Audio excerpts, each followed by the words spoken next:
Hi everyone, warm welcome to my YouTube channel. मेरा नाम साहिल दड़ा है और मैंने नीट 2021 में 609 मार्क्स स्कोर किए हैं और मेरी रैंक ऑल इंडिया रैंक 15,193 थी। मैं छत्तीसगढ़ से बिलोंग करता हूँ और मेरी स्टेट रैंक 67 थी। ठीक है। बहुत दिनों बाद आ रहा हूँ यूट्यूब पे, तो जो अपनी सीरीज़ जो कंटिन्यू थी, जो डिसकंटिन्यू हो गई थी बीच में, क्योंकि अभी फर्स्ट राउंड में मेरे को कॉलेज मिला, फिर सेकंड राउंड में अपग्रेड हुआ। ठीक है, इसीलिए तो थोड़ा सा बिजी था, पर अब आई एम बैक। ठीक है, तो अपनी जो सीरीज़ थी कि मैं हर सब्जेक्ट में क्या क्या पढ़ना है, क्या इंपॉर्टेंट है और किसको आप you can't afford to miss out. ठीक है, उन सब चीज़ों के बारे में जो बात करते थे अपन, I will continue in that format only for now. तो आज मैं जो बात करूँगा वो होगी फिज़िक्स की बात। फिज़िक्स की बात करेंगे। देखिए, जब मैं एलएन में था तो एलएन में पूरे सिलेबस को 6 पार्ट्स में डिवाइड किया गया था, तो उसी के हिसाब से मैं आपको बताते जाऊंगा। ठीक है, कि पहले पार्ट में क्या क्या था। ठीक है, तो फर्स्ट पार्ट आपको लेके चलते हैं। ठीक है, पार्ट वन में आपकी जो चीज़ें थी वो हैं बेसिक्स मैथ्स, वो छोड़ो उसको। ठीक है, वेक्टर्स कोई बड़ी बात नहीं है, हो जाता है यूजुअली। यूनिट एंड डायमेंशन, मैं इसको ज़रूर सजेस्ट करूँगा, यूनिट एंड डायमेंशंस। ठीक है, इसमें फिर एरर वाली चीज़ें भी आती हैं। ठीक है, मेजरमेंट्स जो होते हैं, मेजरमेंट्स भी हैं इसमें। ठीक है, ये चीज़ अगर आप छोड़ के जाते हैं तो इससे बड़ी गलती आप कर ही नहीं सकते बॉस। ठीक है, भले ही फिज़िक्स आपकी कितनी भी वीक हो, you can't afford to miss this topic, क्योंकि यार इसमें से एक क्वेश्चन तो आता ही है। कभी कभी एरर के नाम पे या फिर वो नंबर राउंडिंग ऑफ के नाम पे ना 2 क्वेश्चन भी आ जाते हैं। 45 में से 2 क्वेश्चन, यार आप समझ रहे हो, अच्छे अच्छे चैप्टर्स में से नहीं आते हैं, और इसमें से 2 क्वेश्चन भी अगर आ जाते हैं तो you have one the game. ठीक है, उसके बाद है काइनेमेटिक्स। गलती क्या होती है ना कि काइनेमेटिक्स बहुत ही ज़्यादा डीप में अपन घुस जाते हैं। ठीक है, उसमें प्रोजेक्टाइल, यहाँ से ग्राउंड टू ग्राउंड प्रोजेक्टाइल करना है, ऊपर से प्रोजेक्टाइल हुआ तो क्या होगा, ये है ना। आपको एक जनरल आइडिया रखना है, क्योंकि पूरा काइनेमेटिक्स अगर आप एक बार उसका कोर समझ जाओगे ना, एक ही फॉर्मेट में पूरा चैप्टर चलता है फिर। ठीक है, तो मैं बस आपको ये सजेस्ट करूँगा, काइनेमेटिक्स करना है। ठीक है, पर उतना ज़्यादा घुस के नहीं करना, क्योंकि इसमें से भी एक ही क्वेश्चन आता है और बहुत बड़ा चैप्टर है, और उतने बड़े चैप्टर्स में से एक क्वेश्चन आता है। और यूनिट डायमेंशन में क्यों ज़्यादा जोर दे रहा था, क्योंकि छोटा टॉपिक है, इजी है, और 1 या 2 क्वेश्चन पक्के हैं।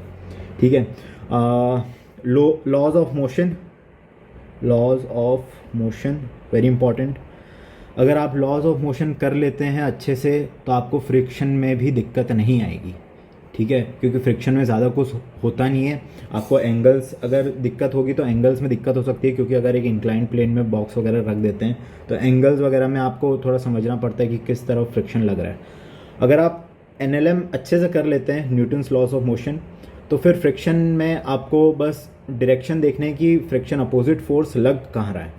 ठीक है, तो मैं एनएलएम और फ्रिक्शन को दोनों साथ में ही बता रहा हूँ। ठीक है, चलिए, तो ये तो अपना पार्ट 1 हो गया ख़त्म। पार्ट 2 में आते हैं। पार्ट 2 हमारा कैसे डिवाइडेड था। ठीक है, पार्ट 2 देखिए, वर्क पावर एनर्जी था। इसमें से भी एक क्वेश्चन तो देखो आता ही है। आजकल के पेपर में ऐसा हो गया ना कि हर टॉपिक में से भले एक क्वेश्चन आएगा पर वो टॉपिक कवर होता है। अब पहले टाइप्स नहीं रह गया कि इसमें से 3 आ गए और उसमें से 5 आ गए क्वेश्चन, समझ रहे हो। अब वाइडली डिवाइडेड पेपर्स आते हैं, तो ये चीज़ चेंज हुई है पिछले 2-3 सालों में।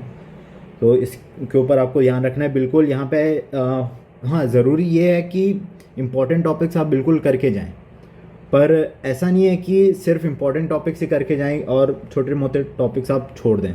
ठीक है, तो चलिए, यहाँ पे मैं आपको वर्क पावर एनर्जी है, एक क्वेश्चन तो आता ही है वर्क पावर और एनर्जी में से। ठीक है, सर्कुलर मोशन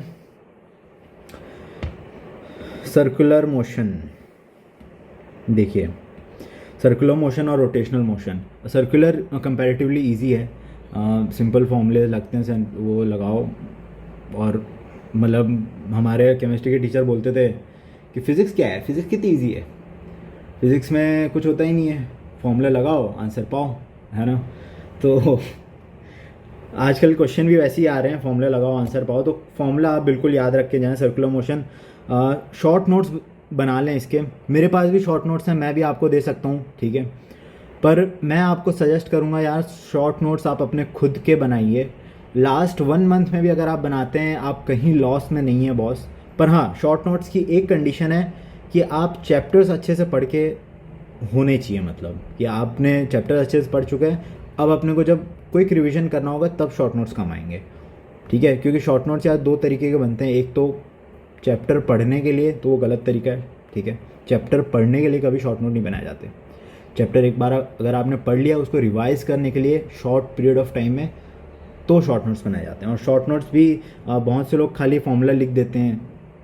फॉर्मूला लिखिए, एक एक वेरिएबल आप डिफ़ाइन करिए, उसको बोलते हैं एक प्रॉपर तरीके वाले शॉर्ट नोट्स, ठीक है। वेरिएबल उसमें डिस्क्राइब करिए, और फिर कंडीशंस भी होती है बहुत सी बार कि ये फॉर्मूला कहाँ तक सीमित है, लिमिट्स क्या हैं उसकी, ठीक है। तो वो सब भी मतलब एक ध्यान में रखना ज़रूरी है। क्योंकि क्या होता है, अपन शॉर्ट नोट बना दिए और उसके बाद जो भी क्वेश्चन आया एक ही फॉर्मूला सब में पहले पढ़े हैं, और समझ नहीं आता कब उसकी लिमिट आ गई कि नहीं, इस कंडीशन में ये फॉर्मूला नहीं लग सकता, समझ रहे हैं। तो ये चीज़ हो गई। उसके बाद अपन आगे बढ़ते हैं। रोटेशनल मोशन हार्ड लगता है बच्चों को, पर फॉर्मूले इसमें भी याद करके जाओ, ठीक है। रोटेशनल मोशन में भी फॉर्मूले याद करके जाओ, इनफ है। ग्रेविटेशन इजी है बॉस, ठीक है। ग्रेविटेशनल में आप केपलर्स लॉज ऑफ मोशन वो सही से करके जाओ, वो उसमें बस दिक्कत आ सकती है आपको। बाकी इसके भी फॉर्मेट्स होते हैं, एक तो फोर्स वाले फॉर्मूले चलते हैं उसमें, फिर केपलर्स वाले में भी दिक्कत आ सकती है, एरिया और टाइम का जो रिलेशन है वो सब, ठीक है। सैटेलाइट वाला भी इंपॉर्टेंट, मेरे को उसमें सैटेलाइट वाले में दिक्कत आती है, इसीलिए मेरे लिए वो इंपॉर्टेंट है। देखिए, इंपॉर्टेंट बहुत सी बार ये होता है कि जो एग्ज़ाम में ज़्यादा आता है वो भी इंपॉर्टेंट होता है, और जो आपको नहीं आता और जिसमें आपको दिक्कत है वो भी इम्पॉर्टेंट बन जाता है, ठीक है। तो चलिए आगे बढ़ते हैं। फ्लूइड मैकेनिक्स ना यार बहुत बड़ा चैप्टर है, इसमें अलग अलग विस्कोसिटी और ये वो बहुत सारी चीज़ें हैं। पर फ्लूइड मैकेनिक्स में भी ये है कि फॉर्मूलाज आप सब याद रख लें, ठीक है। देखिए ग्रेविटेशन, फ्लूइड मैकेनिक्स, ये ऐसे चैप्टर्स हैं जहाँ से ना यूनिट डायमेंशन बेस्ड क्वेश्चन भी आ जाते हैं, समझ रहे हैं। तो ये चीज़ आप बिल्कुल अच्छे से करके जाएं, ठीक है। चलिए अब मैं थर्ड पार्ट पे आता हूँ, without wasting any more time. बतानी तो बहुत सारी चीज़ें होती हैं, पर क्या होता है ना, टाइम। चलिए थर्मल फिज़िक्स पे आते हैं। थर्मल फिज़िक्स में देखो कौन कौन से टॉपिक्स हैं। थर्मल एक्सपेंशन है, कैलोरीमेट्री है, हीट ट्रांसफ़र है, और केटीजी है, और थर्मोडायनेमिक्स भी। अगर थर्मल फिज़िक्स आप पूरा एक दिन में ट्राई करेंगे ना तो नहीं होगा कंप्लीट। आप इसको एक दिन में एक ही टॉपिक लेके बैठे हैं। अगर आज आपको थर्मल एक्सपेंशन करना है, थर्मल एक्सपेंशन ही करिए। थर्मल एक्सपेंशन में क्या होता है कि उसमें थ्योरेटिकल क्वेश्चन ज़्यादा आते हैं, ठीक है। कैलोरीमेट्री मैं सोच रहा हूँ एक बार आपको पढ़ा दूंगा, ठीक है। इसका बहुत ही तगड़ी चीज़ है मेरे पास कैलोरीमेट्री की, तो टाइम मिला तो होपफुली इंशाल्लाह पढ़ा दूंगा आपको। हीट ट्रांसफ़र, वही कंडक्शन रेडिएशन वाली चीज़, इसमें वो रेडिएशन के बहुत सारे फॉर्मूलेज़ हैं, तो वो एक बार देख लेना। पर मेरे को ये इतना ज़्यादा इंपॉर्टेंट लगता नहीं हीट ट्रांसफ़र, ठीक है। तो आप थर्मल एक्सपेंशन कर लीजिए, थर्मल एक्सपेंशन, ठीक है। और आपका कैलोरीमेट्री, ठीक है। हीट ट्रांसफ़र बस फॉर्मूला देख लेना, बाकी मेरे को नहीं लगता ये इंपॉर्टेंट होता ज़्यादा। केटीजी डेफिनेटली बहुत इंपॉर्टेंट है, इसको आप जितना टाइम दे सकें उतना दे के इसको अच्छे से एक बार कर लें, क्योंकि एक बार आप समझ गए ना फिर दिक्कत नहीं आएगी, ठीक है। और लास्ट में अपना थर्मोडायनामिक्स आता है। थर्मोडायनामिक्स बहुत इंपॉर्टेंट है बॉस, इसमें आपके वो सब आते हैं इंजन वगैरह, ठीक है। तो वो ज़रूर करना है, इसको बिल्कुल मिस आउट नहीं करना, ठीक है। अब आते हैं अपन एसएचएम वाली चीज़ों पे। एसएचएम क्वेश्चन ज़रूर आता है, ज़रूर करना है, एसएचएम करना है। डैम्ड एंड फोर्स ऑसिलेशन नहीं है, इंपॉर्टेंट नहीं है, बिल्कुल छोड़ सकते हैं। उसके बाद है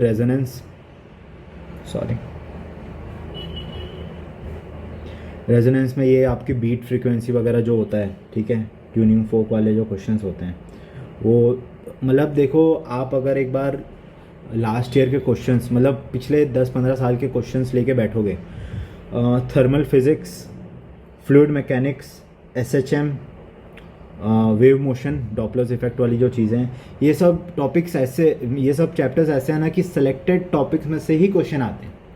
तो एक बार आप पूरा स्टडी कर लोगे ना, आपको समझ आ जाएगा कि कहाँ से क्वेश्चन आते हैं, ठीक है। तो एक बार आप वो चेक कर लेना, पर ये इंपॉर्टेंट टॉपिक्स हैं, मैं आपको बता रहा हूँ। वेव मोशन में डॉपलर्स इफेक्ट देखो आपको आता ही आता है, ठीक है। वेव मोशन में वो इक्वेशन वाली क्वेश्चंस आते हैं, ठीक है। तो इक्वेशन वाले क्वेश्चंस पे ध्यान देना है, और डॉपलर्स इफेक्ट बिल्कुल ज़रूर करके जाना है। डॉपलर्स इफेक्ट में भी थ्योरेटिकल क्वेश्चन उसके ऊपर आ जाते हैं, लाइट डॉपलर्स पे, ठीक है। तो वो भी एक बार देख लेना, क्योंकि लाइट डॉपलर्स ईजी है, उतना ज़्यादा टफ नहीं है। तो एक बार आप देख लेंगे ना तो आपको रहेगा कि हाँ यार मेरे को आता है, आएगा तो अपन कर लेंगे, ठीक है। अब आते हैं अपन सिलेबस 4 पे, पार्ट 4 जो है अपना, ठीक है। पार्ट 4 में इलेक्ट्रोस्टैट्स, ओ भाई नाम सुन के डर लगता है नहीं देखिए इलेक्ट्रोस्टैट्स,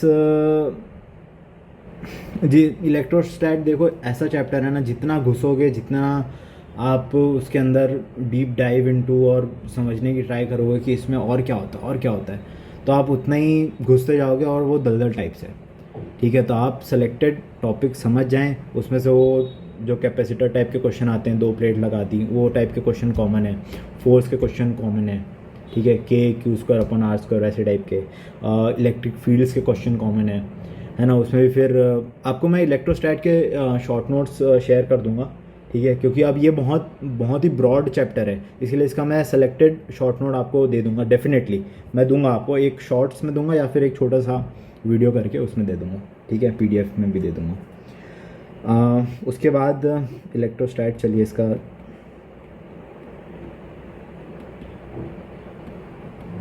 शॉर्ट नोट देना है, इसीलिए मैं मतलब याद रहे इसलिए लिख रहा हूँ, ठीक है।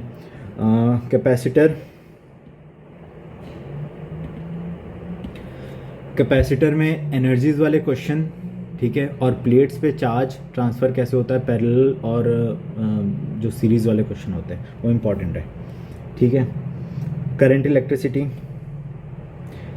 इलेक्ट्रिसिटी तो देखो मैं तो आपको बता दूं,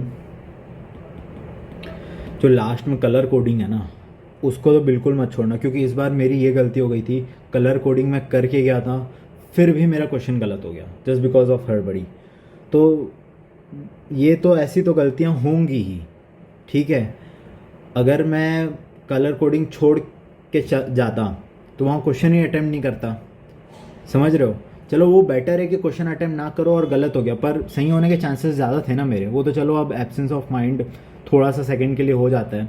यही सब गलतियाँ आपको इम्प्रूव करनी है। बाकी देखो मटेरियल बहुत होता है, अपन पढ़ के भी अच्छा खासा जाते हैं, पर वहाँ पे ना शिट हैपन्स, ठीक है। तो चलिए आगे बढ़ते हैं। इसमें भी एनर्जीज़ वाले क्वेश्चन आते हैं, इफेक्ट्स ऑफ करंट जो है उसमें एनर्जीज़ वाले क्वेश्चन, बल्ब वाले क्वेश्चन, ठीक है, वो इंपॉर्टेंट है, उसको एक बार देख के जाना बिल्कुल, ठीक है। पार्ट 5 जो डिवाइडेड था वो है magnetic effect of current, magnetism, ठीक है, सॉरी अभी हड़बड़ी में लिख रहा हूँ इसीलिए राइटिंग थोड़ी सी ऊपर नीचे है। और EMI इजी टॉपिक है यार, इसको बिल्कुल करके जाओ, ठीक है। EMI है, AC है, EM वेव्स है। EM वेव्स के भी एकदम सेलेक्टेड क्वेश्चन है, आप मैं तो बोलूँगा लास्ट 10-15 ईयर्स के EMI के क्वेश्चंस देख के चल दो। अगर आप लास्ट मोमेंट में नहीं भी करते हो ना, EMI ऐसा EM वेव्स ऐसा टॉपिक है कि लास्ट मोमेंट में भी आप अगर सिर्फ एक बार फॉर्मूला देख लिए और आपके क्या बोलते हैं, लास्ट मोमेंट पे अगर आप एक बार समझ जाते हैं कि कौन कौन से क्वेश्चन आते हैं यूजुअली, तो बहुत ईजी हो जाएगा आपके लिए, ठीक है। चलिए लास्ट जो पार्ट था, पार्ट 6,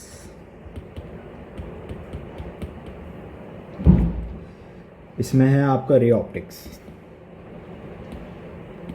यूजुअली मैं जैसे एलन में था कोचिंग में, तो मिरर्स वगैरह पढ़ाते हैं वहाँ पे, पर मिरर से उतने ज़्यादा क्वेश्चन आते नहीं हैं, ठीक है। डायरेक्ट क्वेश्चंस बहुत कम आते हैं, पर इस बार 2021 में आया भी था। मिरर्स उतना ज़्यादा घुसे ना मिरर्स में, सिलेक्टेड चीज़ें ही याद रखें, और सर जिनसे भी आप पढ़ रहे हैं वो बताते हैं, ठीक है, कि क्या क्या सिलेक्टेड टॉपिक्स इसमें हैं। तो रे ऑप्टिक्स में आप ज़्यादा फोकस लेंस पे करें, कॉम्बिनेशन ऑफ लेंसेज पे करें, ठीक है, क्योंकि वो इम्पॉर्टेंट टॉपिक है, कॉम्बिनेशन ऑफ लेंसेज। और जो रिफ्रैक्शन वाले क्वेश्चन आते हैं, ऑयल वाटर वाले, ठीक है, वो भी इम्पॉर्टेंट है। उसके बाद है ऑप्टिकल इंस्ट्रूमेंट्स। अभी मैंने 2 हफ्ते, जो फर्स्ट राउंड में जो कॉलेज मिली थी मेरे को, वहाँ पे 2 हफ्ते मैंने अटेंड किया था कॉलेज। वहाँ पे कंपाउंड माइक्रोस्कोप स्टार्ट हो गया, समझ रहे। तो जब मैं प्रिपरेशन कर रहा था तब बोलते थे कि क्यों कंपाउंड माइक्रोस्कोप इम्पॉर्टेंट है। वो समझ नहीं आता था, बोलते थे कि इम्पॉर्टेंट है पर समझ नहीं आता था क्या वहाँ जाके क्या करना है। अभी स्टार्ट हुआ ना, फिर आज लाइक हाँ ठीक है, पढ़े हैं तो काम आएगा, ठीक है। चलिए, तो इसमें माइक्रोस्कोप, टेलीस्कोप और इसके फॉर्मूलाज बिल्कुल याद रखे जाएं। और वो क्या बोलते हैं उसका, न्यूमेरिकल अपार्चर वगैरह वाला जो था ना, एक बार देख के मैं आप लोग को फिर से बता दूंगा, एक शॉर्ट्स में बता दूंगा, ठीक है। मेरे को अभी करंटली वो याद नहीं आ रहा, सॉरी। फिर वेव ऑप्टिक्स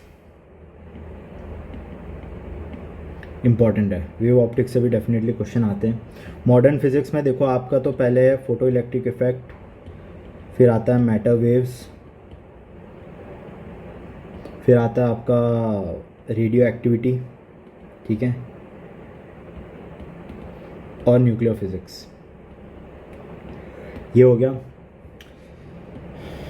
सबसे आसान चीज़ अगर पूरे फिज़िक्स में है तो ये मॉडर्न फिज़िक्स है, सही बता रहा हूँ मैं, क्योंकि मेरे को सबसे आसान यही लगता था, और यही चीज़ मेरी ज़्यादा स्ट्रॉन्ग थी फिज़िक्स में। वैसे तो फिज़िक्स में मेरे कुछ 130 अराउंड कुछ मार्क्स थे, अभी मार्क्स याद नहीं आ रहे मेरे को, ठीक है, पर ये ज़्यादा स्ट्रॉन्ग था मेरा। मैं बताने का मकसद बस ये है। तो यहाँ से तो क्वेश्चन आते हैं, क्लियर है आपको। ये सब चीज़ें अगर आप छोड़ के जाते हैं फिर तो भूल जाओ आप, ठीक है। फिर है सेमीकंडक्टर्स। पहले सेमीकंडक्टर्स में ऐसा होता था कि 4 से 5 क्वेश्चन आ जाते थे अलग अलग जगह से, लॉजिक गेट से आ गया है ना। अब इसमें भी सबसे ज़्यादा इम्पोर्टेंट तो लॉजिक गेट ही है, सबसे ज़्यादा इम्पोर्टेंट लॉजिक गेट है। लॉजिक गेट एक क्वेश्चन आ ही जाता है, पर देखना 2018 में कैसा क्वेश्चन आया था, 2019 में थोड़ा सा हट के क्वेश्चन आया था, ठीक है, और 21 में लॉजिक गेट के क्वेश्चन आते हैं। पर जो 2019 में क्वेश्चन आया था मेरे को अभी भी याद है, वो समझ नहीं आता कि ये लॉजिक गेट का ही क्वेश्चन है क्या। तो जब तक आप उस क्वेश्चन की वैरायटी से आप गुजरोगे नहीं, आपको समझ नहीं आएगा कि ये लॉजिक गेट का क्वेश्चन है, ठीक है। तो देखो, photo electric effect, matter waves, radio activity, nuclear physics, ये जो मॉडर्न फिजिक्स है, और सेमीकंडक्टर्स है। सेमीकंडक्टर्स में भी ट्रांजिस्टर और ये तो करके ही जाना है, ठीक है, बहुत इंपॉर्टेंट है ट्रांजिस्टर। बाकी उसका इनिशियल पार्ट आप भले ही छोड़ना है छोड़ दो, सोलर और वो क्या बोलते हैं उसको, अपना फोटो इलेक्ट्रिक वाला जो होता है, वो सब अगर आपको छोड़ना है छोड़ भी सकते हो, पर you can't afford to miss out this thing, ठीक है। वीडियो काफ़ी लंबी हो गई है, आई एम सो सॉरी, पर क्या पूरा फिज़िक्स मेरे को कवर करना था इसी में। तो अगर आप समझ रहे हैं, अप्लाई करना प्लीज़, ठीक है। आगे आप लोगों के लिए तगड़ी तगड़ी ट्रिक्स लाइंड अप हैं, तो अगर आप ट्रिक्स में मेरी इंटरेस्टेड हैं तो please subscribe to this channel, I will be more than happy, ठीक है। With that, thank you so much for watching, MST, bye bye, take care of yourselves and keep hustling. जय हिंद।